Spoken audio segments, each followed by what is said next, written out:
તો મિત્રો આપણે અભ્યાસ કરીએ છીએ ધોરણ 11 વિષય બાયોલોજી ચેપ્ટર નંબર 9 જૈવિક અણુઓ. એમાં છેલ્લા લેક્ચરમાં લિપિડ શું છે, કેટલા પ્રકારના છે, લિપિડનું જૈવિક મહત્ત્વ શું છે, આ બધી જ ચર્ચા આપણે લાસ્ટ લેક્ચરમાં પૂરી કરી. આજનો આપણો ટૉપિક છે ન્યુક્લિક એસિડ. ઠીક છે, તો પહેલાં જાણી લઈએ કે ભાઈ ન્યુક્લિક એસિડ કેમ કહેવામાં આવે છે. તો ન્યુક્લિક એસિડની અંદર એક શબ્દ છુપાયેલો છે, તમે જો ધ્યાન આપો તો ન્યુક્લિયસ. ન્યુક્લિક એસિડમાં ન્યુક્લિયસ શબ્દ છુપાયેલો છે અને ન્યુક્લિયસ એટલે કોષ કેન્દ્ર. એટલે આ ન્યુક્લિક એસિડ નામનું જે દ્રવ્ય છે એ શામાં જોવા મળ્યું? કોષ કેન્દ્રમાં જોવા મળ્યું. અને એની પ્રકૃતિ હતી એસિડિક. એની પ્રકૃતિ શું હતી? એસિડિક હતી. બરાબર, એટલા માટે એને નામ આપ્યું ન્યુક્લિક એસિડ. શું કીધું? Nucleic acid. કારણ કે આ એસિડિક પ્રકૃતિ ધરાવતો જે પદાર્થ છે એ તમને જોવા મળે છે કોષ કેન્દ્રમાં. એટલે સૌપ્રથમ આ પદાર્થ આપણને કોષ કેન્દ્રમાં જોવા મળ્યો, એટલા માટે આને આપણે કહીએ છીએ ન્યુક્લિક એસિડ. એટલે કોષ કેન્દ્રમાં રહેલું એક એસિડિક પ્રકૃતિ ધરાવતો પદાર્થ. ખ્યાલ આવી ગયો? કે સજીવોની આપણે વાત કરીએ તો સજીવોમાં ન્યુક્લિક એસિડ છે મુખ્યત્વે બે પ્રકારના જોવા મળે છે. બરાબર, તો અહીંયા આપણે લખીશું કે ભાઈ સજીવોમાં મુખ્યત્વે બે પ્રકારના ન્યુક્લિક એસિડ જોવા મળે છે. તો એ બે પ્રકારના ન્યુક્લિક એસિડ કયા છે? તો એના અહીંયા આપણે નામ લખી દઈએ છીએ. તો એકને તમે ડીએનએ તરીકે ઓળખો છો, જ્યારે બીજાને તમે આરએનએ તરીકે ઓળખો છો. તો ડીએનું અહીંયા નામ લખી દઈશું આપણે ડીઓક્સી રિબો ન્યુક્લિક એસિડ, અને આરએનએનું અહીંયા નામ લખી દઈશું આપણે ribonucleic acid. Ribonucleic acid. હવે અત્યારે પ્રયોગો દ્વારા એવું સાબિત થઈ ચૂક્યું છે અત્યારના સમયની અંદર કે સજીવોની અંદર જે આનુવંશિક દ્રવ્ય એટલે કે જે જનીન દ્રવ્ય જોવા મળે છે એ કયું છે? ડીએનએ. ડીએનએ આનુવંશિક દ્રવ્ય છે કે જે પિતૃઓમાંથી સંતતિની અંદર લક્ષણોનું વારસાગમન કરે છે. ક્લિયર? અને અત્યારે હાલ આપણે જાણીએ છીએ કે ભાઈ આનુવંશિકતા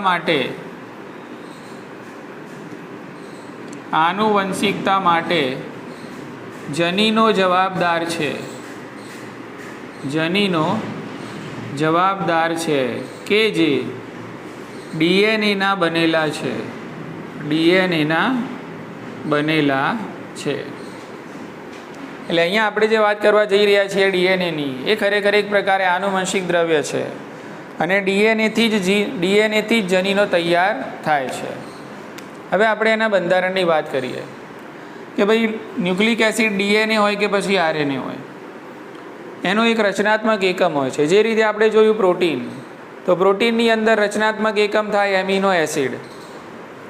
પ્રોટીન શું છે? આપણે ભણી ગયા આગળ. પ્રોટીન બીજું કંઈ જ નહીં પણ અલગ અલગ પ્રકારના એમિનો એસિડ એકબીજા સાથે જોડાય છે અને આખી જે માળા બનાવે છે એને કહેવાય છે પ્રોટીન. બરાબર, તો પ્રોટીનના જે બિલ્ડિંગ બ્લોક એટલે કે રચનાત્મક એકમો કહેવાશે એમિનો એસિડ. એ રીતે આના પણ છે. કોના? ન્યુક્લિક એસિડના, ડીએનએ અને આરએનએના. બરાબર, તો ડીએનએ અને આરએનએ માટેનો જે રચનાત્મક એકમ છે એને ન્યુક્લિયોટાઇડ કહે છે. શું કહેવાય એને? ન્યુક્લિયોટાઇડ. બરાબર, તો અહીંયા હું વાક્ય લખીશ કે ન્યુક્લિક એસિડના રચનાત્મક એકમને ન્યુક્લિયોટાઇડ. આ બધા અમુક નામ અહીંયા અટપટા આવશે પણ તમારે એન કેન પ્રકારે મગજમાં બેસાડી દેવાના છે. ન્યુક્લિયોટાઇડ કહે છે.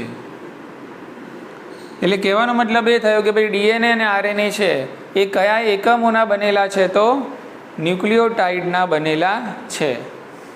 ખ્યાલ આવી ગયો? ઓકે. જે રીતે આપણે પ્રોટીનમાં સમજ્યા હતા એ રીતે જ અહીંયા સમજી લઈએ. માની લો કે મારી જોડે આ એક દાણો મેં મૂક્યો છે, આ છે ન્યુક્લિયોટાઇડ. શું છે આ? ન્યુક્લિયોટાઇડ.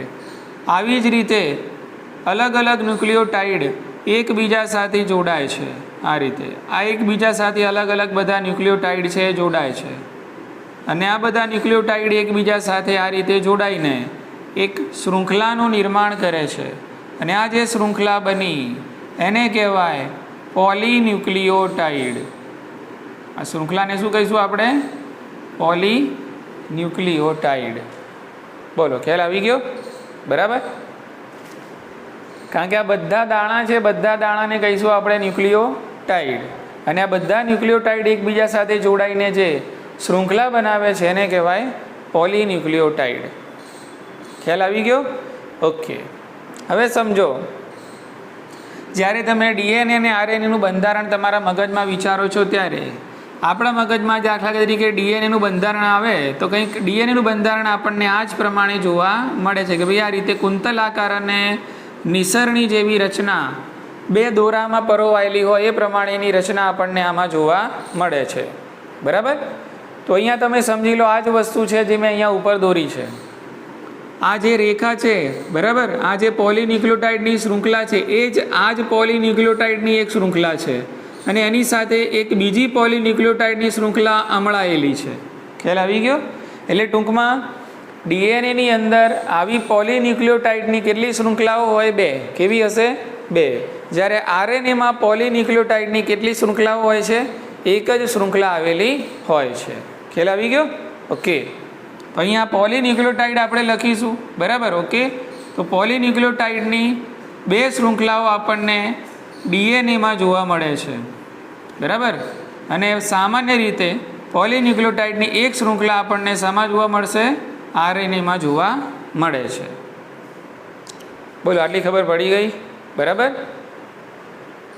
પોલીન્યુક્લિયોટાઇડની 2 શૃંખલાઓ ડીએનએમાં હોય આવી રીતે અને પોલીન્યુક્લિયોટાઇડની એક શૃંખલા ક્યાં હશે? આરએનએમાં હશે. તો તમારે ડીએનએ બનાવવું હોય કે આરએનએ બનાવવું હોય, તમારે શું જોઈશે? ન્યુક્લિયોટાઇડ. બરાબર ને? તો તમારે જોઈશે ન્યુક્લિયોટાઇડ. ન્યુક્લિયોટાઇડ સમજી લો કે દાખલા તરીકે આપણે કોઈ ખંડ બનાવીએ છીએ તો એના માટે આપણે ઈંટો જોઈએ છે. બરાબર. ઓકે. હવે ઈંટો સિવાય તમે બીજું બધું લાવી દો તો ખંડની રચના થાય નહીં. તો આ તમારા જે ડીએનએ અને આરએનએ છે એની ઈંટો કહેવાશે, એના બિલ્ડિંગ બ્લોક કહેવાય. કોણ? ન્યુક્લિયોટાઇડ. અને એને એકબીજા સાથે જોડી દો તો ડીએનએ પણ બની શકે અને આરએનએ પણ બને. અને એકબીજા સાથે જોડો તો એને કહેવાય પોલીન્યુક્લિયોટાઇડ. ચલો હવે સમજો કે આ ન્યુક્લિયોટાઇડ એટલે શું એમ. ન્યુક્લિયોટાઇડમાં શું આવેલું હોય છે? તો આ ન્યુક્લિયોટાઇડમાં પાછા 3 અલગ અલગ પદાર્થો આવેલા હોય છે. 3 અલગ અલગ રાસાયણિક બંધારણ આપણને ન્યુક્લિયોટાઇડમાં જોવા મળે છે. એટલે તમે એવું સમજી લો, A + B + C બરાબર ન્યુક્લિયોટાઇડ. A + B + C બરાબર એક ન્યુક્લિયોટાઇડ. ખ્યાલ આવી ગયો? હવે આ A + B + C બરાબર શું છે અહીંયા આપણે સમજવાનો પ્રયત્ન કરીએ. બરાબર. ધ્યાન રાખજો, બહુ સરળ છે.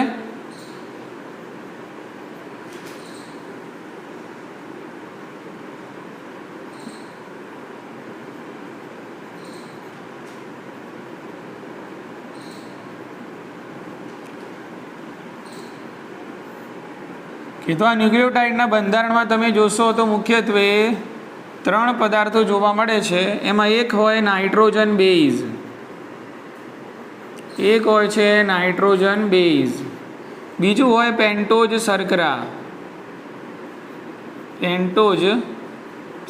અને ત્રીજું હોય છે ફોસ્ફોરિક એસિડ.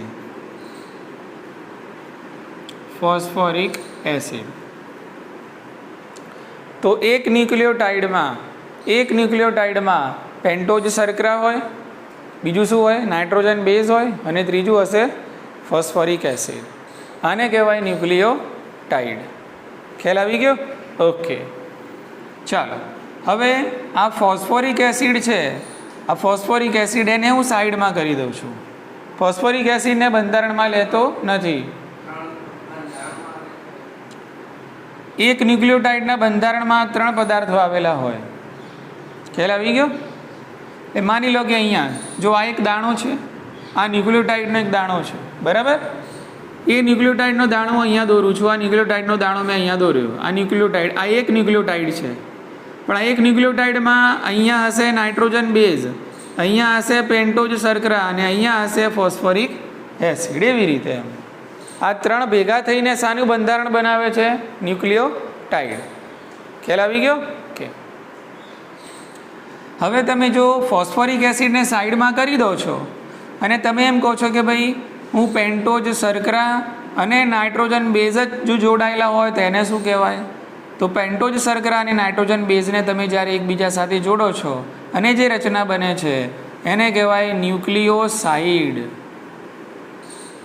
એને શું કહેશો? બોલો તમે. ન્યુક્લિયોસાઇડ. સાઇડ. તો આ બે નામમાં ફરક છે, ધ્યાન રાખજો. આ છે ન્યુક્લિયોટાઇડ અને આ છે ન્યુક્લિયોસાઇડ. ખબર પડી? ન્યુક્લિયોસાઇડમાં પેન્ટોઝ શર્કરા અને નાઇટ્રોજન બેઝનો સમાવેશ થાય છે. એટલે એમાં ફોસ્ફોરિક એસિડને તમારે કરી દેવાનું સાઈડમાં, એટલે અહીંયા તમારે બની જાય ન્યુક્લિયોસાઇડ. તમે જો પેન્ટોઝ શર્કરા અને નાઇટ્રોજન બેઝ સાથે ફોસ્ફોરિક એસિડને ટાઈ કરી દો છો તો બની જાય ન્યુક્લિયોટાઇડ. બોલો, સમજી ગયા ને? કે પણ ડીએનએ અને આરએનએ બંધારણમાં ન્યુક્લિયોસાઇડ હોતા નથી. શું હોય છે? ન્યુક્લિયોટાઇડ હોય છે. હાલી ખબર પડી? ઓકે, ચલો હવે એક સ્ટેપ આગળ જઈએ, ધ્યાન રાખજો. બરાબર. હવે આપણે વાત કરીએ છીએ આ નાઇટ્રોજન બેઝની. હવે મુદ્દો આપણે નાઇટ્રોજન બેઝમાંથી ખેંચવાનો છે કે ભાઈ આ નાઇટ્રોજન બેઝ શું છે?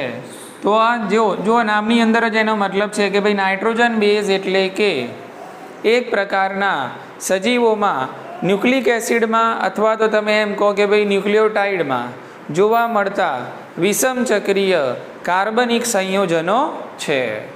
વિષમ ચક્રીય કાર્બનિક સંયોજનો છે. બરાબર કે તો નાઇટ્રોજન બેઝની વ્યાખ્યામાં આપણે લખીશું નાઇટ્રોજન બેઝ શું છે? તો તેઓ નાઇટ્રોજનયુક્ત વિષમ ચક્રીય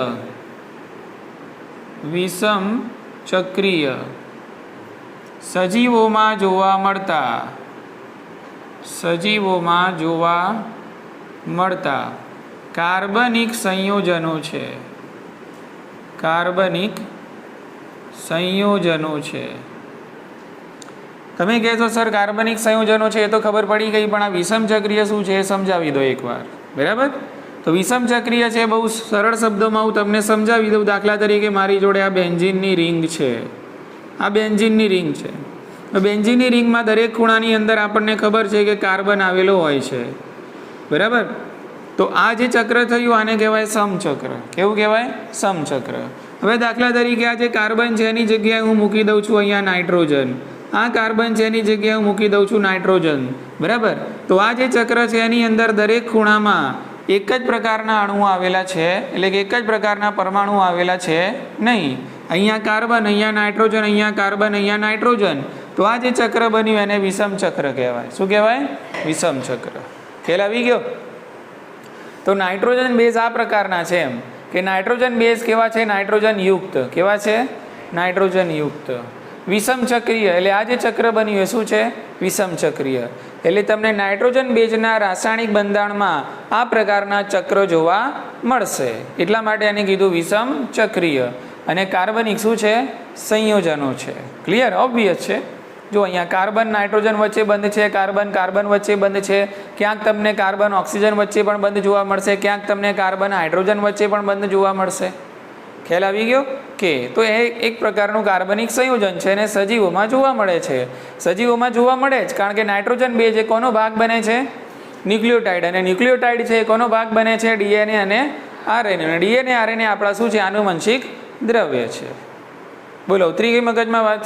કે ચલો હવે આપણે થોડી આની ખાલ ખેંચીએ આગળ કે મુખ્યત્વે સજીવોની અંદર જે નાઇટ્રોજન બેઝ જોવા મળે છે એ નાઇટ્રોજન બેઝ કેટલા પ્રકારના હોય છે? તો મુખ્યત્વે નાઇટ્રોજન બેઝ આપણને બે પ્રકારના જોવા મળે છે. એક પ્યુરિન પ્રકારના નાઇટ્રોજન બેઝ અને બીજા પિરિમિડિન પ્રકારના નાઇટ્રોજન બેઝ. બરાબર. તો નાઇટ્રોજન બેઝ છે એ બે પ્રકારના છે. બે પ્રકારના છે. પ્યુરિન પ્રકારના અને પિરિમિડિન પ્રકારના. પ્યુરિન પ્રકારના કયા છે? તો એના ઉદાહરણ આપણે જાણી લઈએ. તો પ્યુરિન પ્રકારનામાં એક ઉદાહરણ છે એડિનાઇન અથવા તો એડેનીન પણ કહેવાય છે. બરાબર. ગ્વાનિન, બોલો ખ્યાલ આવી ગયો? એડિનાઇન અને ગ્વાનિન, અથવા તો એડેનિન અને ગ્વાનિન એમ પણ તમે પ્રોનાઉન્સ કરી શકો છો. એડેનિન માટે સંજ્ઞા વપરાય છે એ, ગ્વાનિન માટે સંજ્ઞા વપરાય છે જી. પિરિમિડિનમાં 3 નામ છે, યાદ રાખવાના. એક છે સાઇટોસિન, બીજું છે યુરેસિલ અને ત્રીજું છે થાઇમિન. સાઇટોસિન માટે સંજ્ઞા છે સી, યુરેસિલ માટે છે યુ અને થાઇમિન માટે છે ટી. બોલો ખ્યાલ આવી ગયો કે?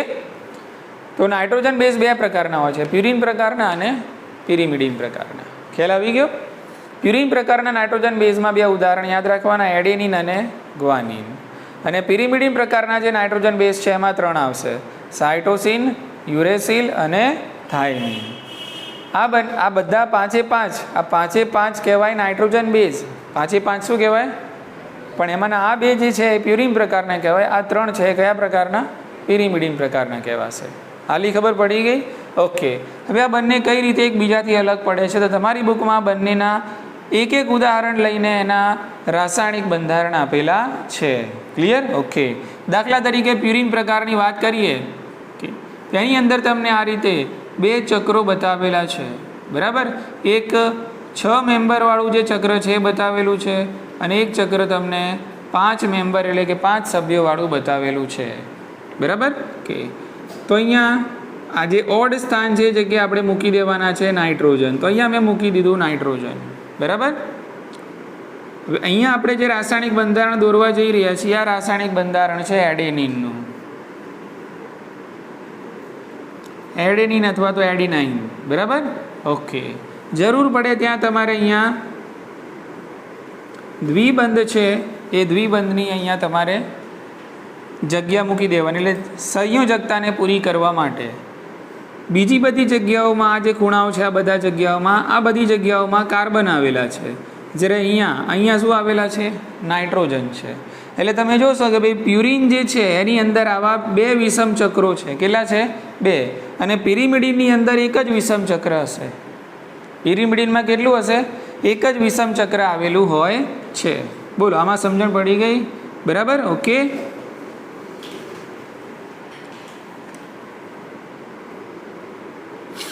તો આ જે આપણે રચના દોરીએ શાની દોરી છે? એડેનિન. ક્લિયર ને? આવું જ બંધારણ હશે કોનું?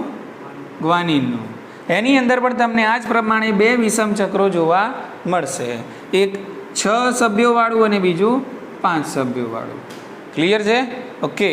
તો તમારે હોમવર્કમાં એડેનિનનું તો રાસાયણિક બંધારણ આપેલું છે, તમારે શોધી લાવવાનું ગ્વાનિનનું. કોનું શોધી લાવશો? ગ્વાનિન. બેઝિક રચના બધામાં સેમ હશે. એડેનિનમાં 2 રીંગો છે તો ગ્વાનિનમાં પણ 2 રીંગો જ હશે.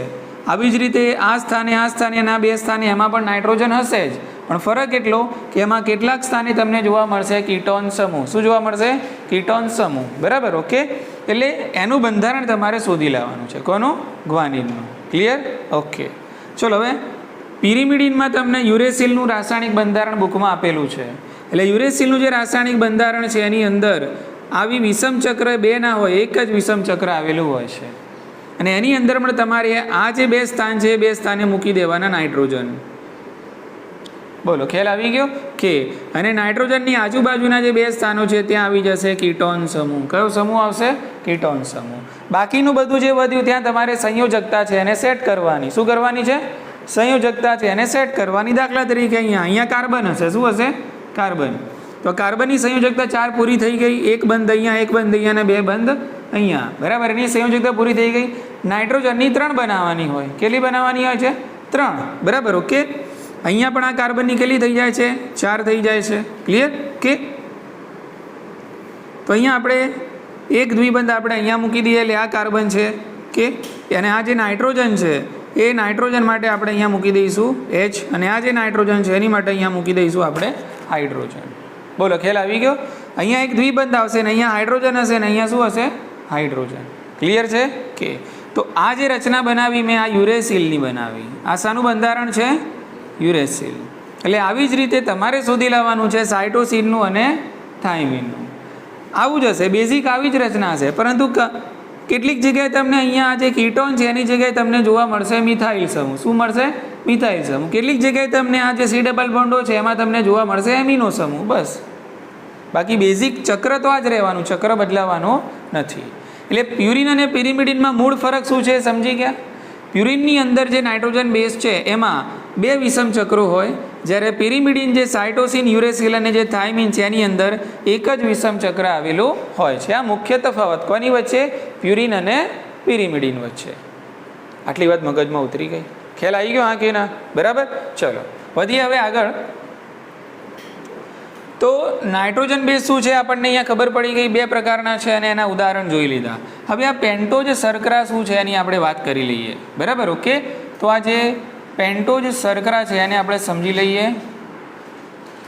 તો પેન્ટોઝ શર્કરા 2 પ્રકારની હોય છે જે તમને ડીએનએ અને આરએનએમાં જોવા મળે છે. એક રિબોઝ શર્કરા હોય છે અને બીજી હોય છે ડીઓક્સી રિબોઝ. હવે તમને નામ ઉપરથી જ ખબર પડી જશે કે ભાઈ આ ડીઓક્સી રિબોઝ શર્કરા શામાં જોવા મળવી જોઈએ? તો ડીઓક્સી રિબોઝ શર્કરા ડીએનએમાં હોય અને રિબોઝ શર્કરા શામાં હશે? આરએનએમાં હશે. પણ બંને કહેવાય કઈ શર્કરા? પેન્ટોઝ શર્કરા. બંને કઈ હશે? પેન્ટોઝ શર્કરા. બોલો, આટલી ખબર પડી ગઈ તમને? ખ્યાલ આવી ગયો ને? ઓકે. રિબોઝમાં પણ 5 કાર્બન હશે અને ડીઓક્સી રિબોઝમાં પણ 5 જ કાર્બન હોય છે. ખ્યાલ આવી ગયો? ઓકે. હવે સમજો, મારે આનું રાસાયણિક બંધારણ બનાવવું છે તો પહેલાં હું રેખીય સ્વરૂપે બનાવું. કયા સ્વરૂપે? રેખીય. પછી એની ચક્રીય સ્વરૂપે આપણે વાત કરીએ છીએ. ક્લિયર ને? કે ચલો, પેન્ટોઝ શર્કરા છે એટલે હું અહીંયા 5 કાર્બન અહીંયા મૂકી દઈશ. 1 2 3 4 અને 5. અને આ જે રિબોઝ અને આ ડીઓક્સી રિબોઝ શર્કરાઓ છે એ આલ્ડીહાઇડ સમૂહ ધરાવે છે. એટલે અહીંયા પહેલા કાર્બન છે, અહીંયા હું મૂકી દઈશ આલ્ડીહાઇડ સમૂહ. કે બાકીનું જે બધું ત્યાં હું એક જગ્યાએ હાઇડ્રોજન અને બીજી જગ્યાએ મૂકીશ હાઇડ્રોક્સિલ સમૂહ. એટલે અહીંયા 3 જે કાર્બન છે એમાં હું મૂકીશ HOH, HOH અને HOH. ખ્યાલ આવી ગયો? તો આ રિબોઝ શર્કરાનું રેખીય સ્વરૂપ છે. કેવું છે? રેખીય. પણ આને હું હવે ચક્રીય સ્વરૂપે ઢાળી દઈશું આપણે. બરાબર, આને હવે ગોળ કરી દેવાનું. ક્લિયર છે? કે આ રિબોઝ શર્કરા છે. હવે તમે કહેશો સર ડીઓક્સી રિબોઝ એટલે શું? તો ડીઓક્સી રિબોઝ એટલે કશું જ નહીં. આ જે બીજો કાર્બન છે ને, બીજા કાર્બન ઉપરથી ફક્ત ઓક્સિજનને હટાવી લેવાનો અહીંયાથી. બસ, આ બની ગઈ ડીઓક્સી રિબોઝ. ખ્યાલ આવી ગયો? એના નામમાં જ એનો મતલબ છે, આપણે કોઈને પૂછવા જવાનું નથી. ડીઓક્સી એટલે ઓક્સિજન શું થાય? નીકળે. એને શું કહેવાય? ડીઓક્સી. તમે અહીંયા ઓક્સિજન મૂકી દો તો રિબોઝ શર્કરા થઈ જાય, અને અહીંયાથી ઓક્સિજન ઉઠાવી લો તો કઈ શર્કરા થાય? Deoxy ribose. ખ્યાલ આવી ગયો? હવે આનું ચક્રીય સ્વરૂપ જોઈ લઈએ. બરાબર, ઓકે. તો આ રિબોઝ શર્કરાનું અહીંયા આ રીતે તમને ચક્રીય સ્વરૂપ એટલે કે ચક્રીય બંધારણ આપેલું છે.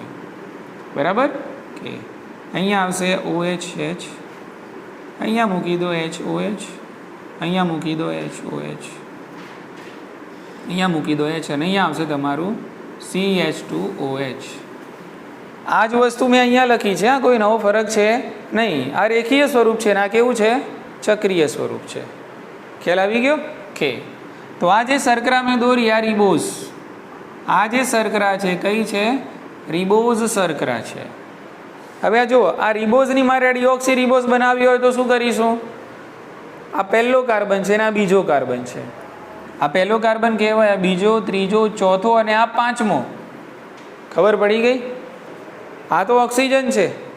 બરાબર, આ પહેલો કાર્બન થશે, આ બીજો, આ ત્રીજો, આ ચોથો અને આ 5મો. તો અહીંયા જુઓ, બીજા કાર્બન ઉપરથી તમે જો ઓક્સિજન લઈ લો તો બની જાય કઈ શર્કરા? Deoxy ribose. ખ્યાલ આવી ગયો? કે તો અહીંયાથી તમે ઓક્સિજન લઈ લેશો. ખ્યાલ આવી ગયો? તો અહીંયા શું બની જશે? આ શર્કરા કઈ બનશે? પછી ડીઓક્સી રિબોઝ બની જાય.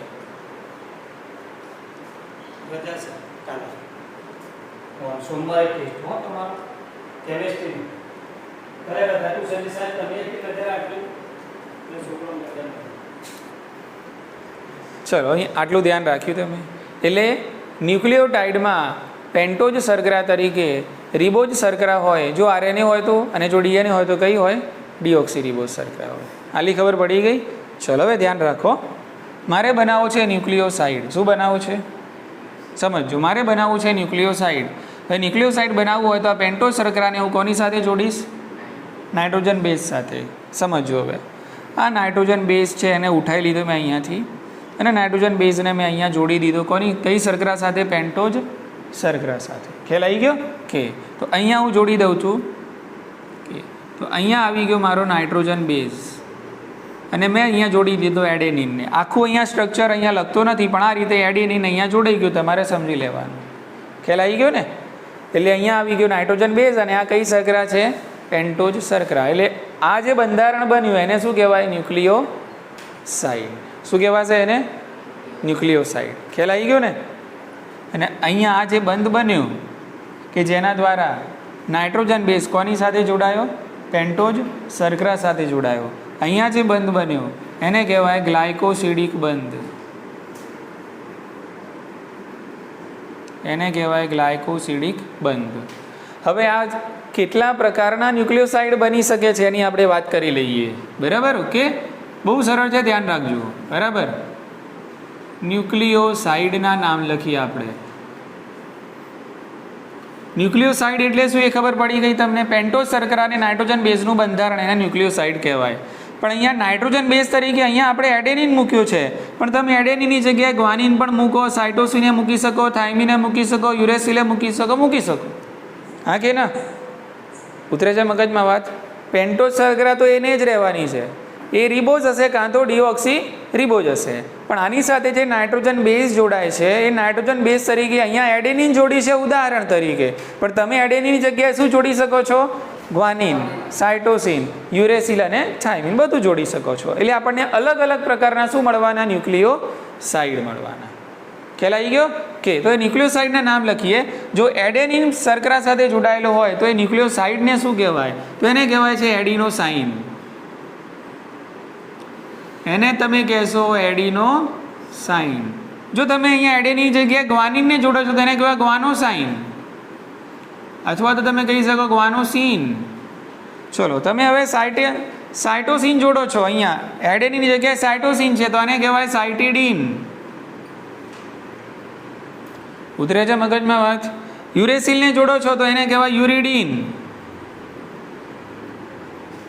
અહીંયા અને થાઇમિનને તમે અહીંયા જોડો છો તો એને કહેવાય થાઇમિડીન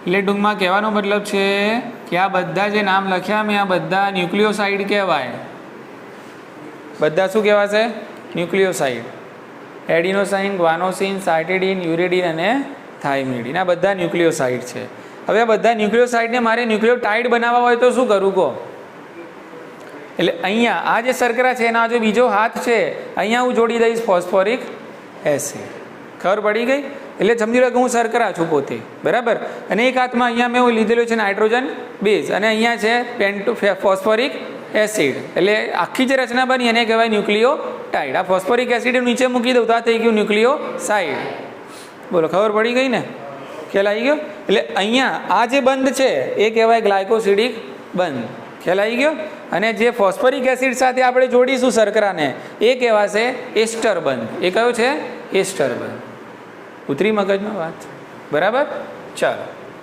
તો હવે આપણે ન્યુક્લિયોટાઇડના બી નામ લખી દઈએ અને ન્યુક્લિયોટાઇડ બનાવી પણ દઈએ ધ્યાન રાખજો ફટાફટ ન્યુક્લિયોટાઇડ જો આપણી જોડે ન્યુક્લિયોસાઇડ તો તૈયાર છે જ હવે ફોસ્ફોરિક એસિડ લાવીએ તમે ફોસ્ફોરિક એસિડને આ રીતે કંઈક કહો છો રાસાયણિક શાસ્ત્રમાં H3PO4 કહેવાય ફોસ્ફોરિક એસિડ એટલે શું કહેવાય H3PO4 એને આપણે રાસાયણિક બંધારણના સ્વરૂપે રજૂ કરી લઈએ ફટાફટ ચલો આ ફોસ્ફેટ છે ડબલ બોન્ડ O અને બધી જગ્યાએ મૂકશો તમે OH બોલો થઈ ગયું H3PO4 થઈ ગયું 3 હાઇડ્રોજન 1 ફોસ્ફેટ અને 4 ઓક્સિજન આને કહેવાય H3PO4 એટલે કે ફોસ્ફોરિક એસિડ બસ આ ફોસ્ફોરિક એસિડને તમારે આ જે શર્કરા છે એના 5મા કાર્બન સાથે જોડી દેવાનો બરાબર ને અને વચ્ચેથી પાણીનો અણુ છે એ એક નીકાળી દેવાનો પાણીનો અણુ નીકાળી દીધો ચલો આ પાણીનો અણુ મેં નીકાળી દીધો બરાબર અને આને મેં આ રીતે એટેચ કરી દીધું આ હાઇડ્રોજન છે એની સાથે બંધ નહીં બન્યો બંધ કાર્બન સાથે બન્યા એટલે હાઇડ્રોજનને આપણે થોડો સાઈડમાં લઈ લઈએ તો આ જે બન્યું ને આખું જુઓ શર્કરા નાઇટ્રોજન બેઝ અને ફોસ્ફોરિક એસિડ જોડાઈ ગયા એટલે બની ગયું તમારું ન્યુક્લિયોટાઇડ ઉતરી મગજમાં વાત ખ્યાલ આવી ગયો ને ઓકે તો આ જે બંધ બન્યો ને કાર્બન ઓક્સિજનનો આ જે બંધ બને છે આને કહેવાય છે એસ્ટર બંધ આ કયો બંધ કહેવાશે ઈસ્ટર બંધ. એટલે કહેવાનો મતલબ શું છે કે આ જે શર્કરા છે એ ફોસ્ફોરિક એસિડ સાથે એટલે કે ફોસ્ફેટ સાથે કયા બંધથી જોડાય છે? એસ્ટર બંધથી જોડાય છે. અને રિબોઝ શર્કરા છે એ નાઇટ્રોજન બેઝ સાથે કયા બંધથી? ગ્લાયકોસિડિક બંધથી જોડાય છે. અને આ ત્રણેયની જુગલબંધી થાય એટલે જુગલબંધી તો નહીં કહીએ, તુકલબંધી કહીશું તો એને શું કહેવાય? ન્યુક્લિયોટાઇડ. અમર અકબર એન્થોની. હા, અમર અકબર એન્થોની. અમર ને અકબર હોય તો શું બને? ન્યુક્લિયોસાઇડ બને. ઉતરે છે મગજમાં વાત? હવે એ રીતે આપણે ન્યુક્લિયોટાઇડના બી નામ લખી દઈએ. આપણે એસિડ ઉમેર્યું ને ભાઈ, શું ઉમેર્યું કહો? બસ, તો બધા પાછળ શું લગાવવાનું? એસિડ લગાવવાનું યાર. બરાબર? ઓકે. તો અહીંયા એડેનિન જોડાયેલો હોય તો અહીંયા બની જાય એડિનિલિક એસિડ. શું બને? હા, અહીંયા બની જાય એડિનિલિક એસિડ. પછી ગ્વાનોસિન જોડાયેલો હોય તો ગ્વાનિલિક એસિડ બને.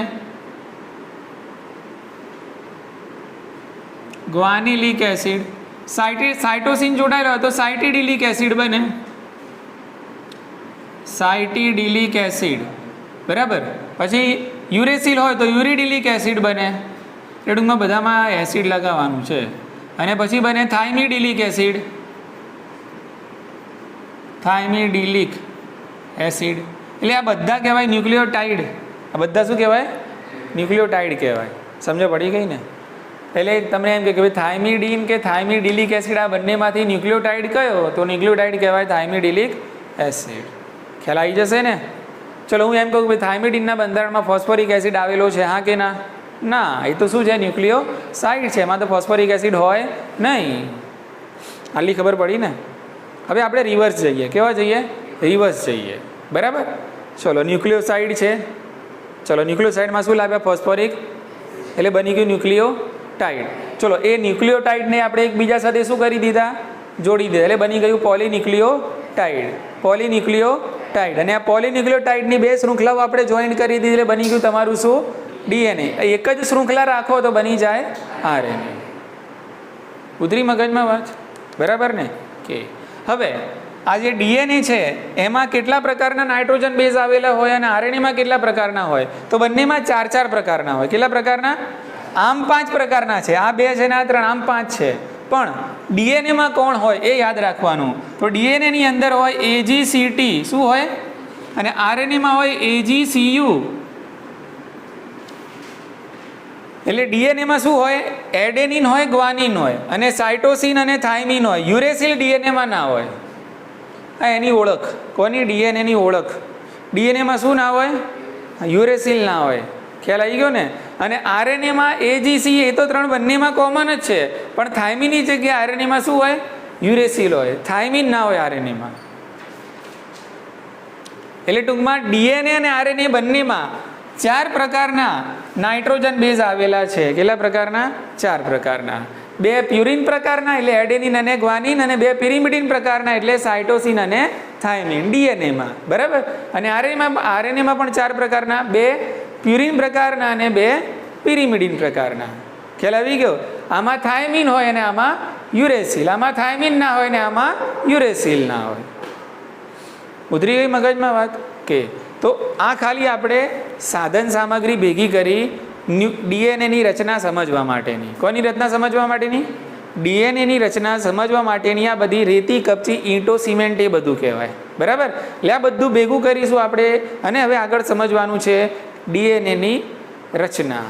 બરાબર? વોટસન અને ક્રિક નામના વૈજ્ઞાનિકે આપણને ડીએનએનું રહસ્ય ઉજાગર કરીને આપ્યું અને ડીએનએ શું છે એ સમજાવ્યું. અત્યારે આપણા સપનામાં જે ડીએનએ આ પ્રકારનું આવે છે, આ જે ડીએનએ છે કુંતલાકાર અને નિસરણી જેવું, જેમાં 2 પોલીન્યુક્લિયોટાઇડની શૃંખલાઓ એકબીજા સાથે પરસ્પર અમળાય છે અને નિસરણી જેવી રચના બનાવે છે. આ રહસ્ય ઉજાગર કર્યું હતું વોટસન અને ક્રિક નામના વૈજ્ઞાનિકોએ. એટલે એને ડિટેલમાં આ જ ચેપ્ટરમાં આપણે પાછળના મુદ્દાઓની અંદર અભ્યાસ કરીશું. આટલી ખબર પડી ગઈ? મુદ્દામાં ખ્યાલ આવી ગયો બધા? બરાબર છે? તમારું હોમવર્ક શું છે જોઈ લો આજનું. બરાબર? ગ્વાનિનનું રાસાયણિક બંધારણ આ રીતે શોધી લાવવાનું, જે રીતે એડેનિનનું છે. પછી અહીંયા યુરેસિલનું જે આપેલું છે એની એ જ રીતે તમારે સાઇટોસિનનું શોધવાનું અને થાઇમિન. એટલે 5 ચકેડા ટૂંકમાં તમારે શોધવાના. કેટલા? 5. બરાબર ને? 5 શોધીને તૈયાર કરીને લાવવાના છે કાલે, અને 5 મિનિટના ટેસ્ટમાં લખીને બતાવવાના છે. ખ્યાલ આવી ગયો ને. બીજું રિબોઝ અને ડીઓક્સી રિબોઝ શર્કરાનું બંધારણ, આ ચક્રીય બંધારણ, બરાબર. એટલે 5 ને 2 7 રાસાયણિક બંધારણ તમારે કાલે કડકડાટ કરીને લાવવાના છે, બરાબર ને. રિબોઝ અને ડીઓક્સી રિબોઝનું બંધારણ અને એ જ રીતે આ 5 નાઇટ્રોજન બેઝ છે એના રાસાયણિક બંધારણ. ઉતરી ગઈ મગજમાં વાત? ચલો, તો અહીંયા આપણે આજનું આ ચેપ્ટર આજનું આ લેક્ચર છે પૂરું કરીએ.